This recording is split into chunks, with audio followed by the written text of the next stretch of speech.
So this all started from the mind of the very enigmatic 8th grade Clay. So middle school Clay sent an email to the most musically gifted, best composer, which was the guy you're looking at, Matthew Cunningham, on a whim. It was sort of, I have an idea for a musical. I sent that to Matthew and he was like, yeah, all right, let's do it.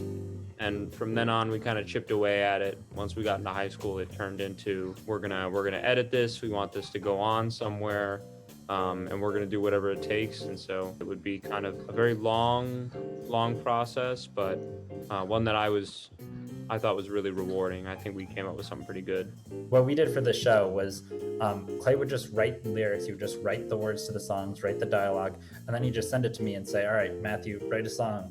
And so what I would do is I would look at the lyrics and I would try to imagine a melody or a rhythm in my head and then just sort of shape the song around that melody, that vocal melody. One thing I know that Clay particularly enjoys, that also a lot of musicals have it and a lot of concept albums have it, which are these motifs that recur throughout the show. And I think that helps it feel very smooth. The songs are all connected, even though this was written, Clay and I, very disjointedly over the course of 5 years. There's even a big difference between songs that I wrote when I was in 8th grade versus songs that I wrote when I was a senior in high school. And I think from very early on, it was pretty clear that the instrumentation of the pit band was going to be a small jazz combo rock band kind of thing. It kept things small, but kept things grooving. When I hear these songs, I know exactly how every piece of it goes because every part of the orchestration was there from the very beginning. So the initial plan for this was to get it produced somewhere. We were looking at the student-directed program for the school. That didn't end up working out, and so we decided to push forward on our own.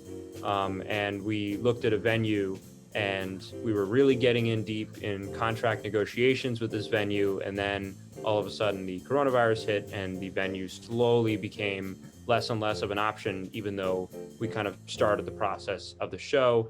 And as the venue fell off, we had an idea suggested to us from a cast member that was essentially, let's just film it.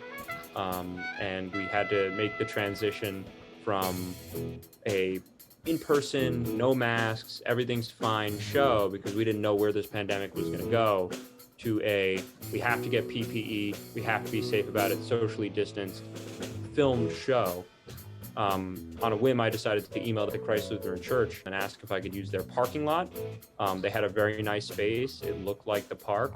And although things were really scary and theater kind of was very much so on, we're pushing forward over Zoom rehearsals, eventually into in-person rehearsals when the governor allowed us. With PPE, we were very adamant about social distancing. Something that made me really happy about the process is that despite the fact that it was a really scary time, the pandemic, our safety protocols and measures, which we stressed a lot, paid off throughout this entire process. There was not a single case of coronavirus. I'm very grateful that everybody stayed safe and healthy.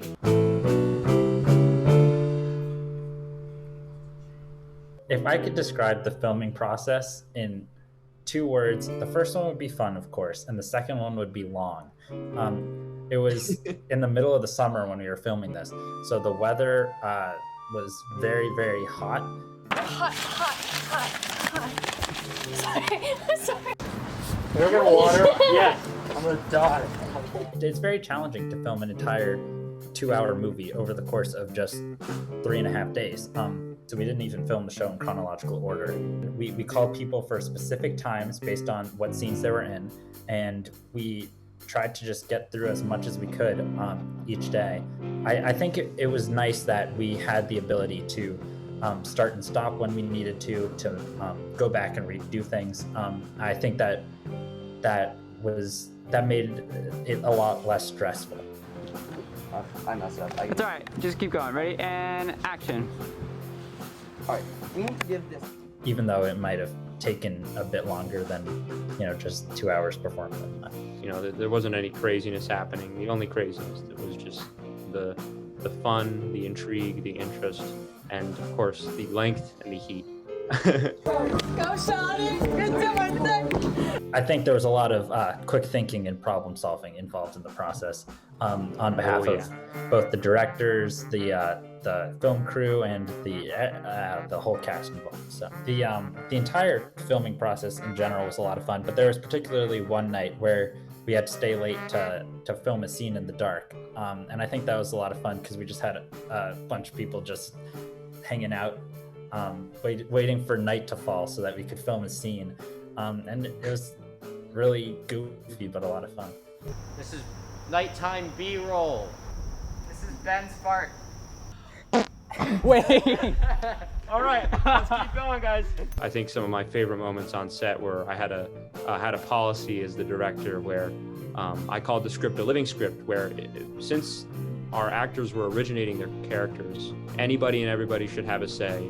And so if they wanted to change a line or a lyric, they throw it by me, and every time I was okay with it. And that made me very, very happy that the show evolved with the actors, and it was a living process. Well, I hope that you all enjoy the show as much as we have throughout this 5 years in your 2 hours or so. It's going to be good. It's going to be great. You're going to laugh. You may cry. But 12 years in Wentworth is there for you. I cried. You can see the show on January 15th at 7 o'clock p.m. by scanning the QR code on Seb's face or by clicking the link in our Instagram bio.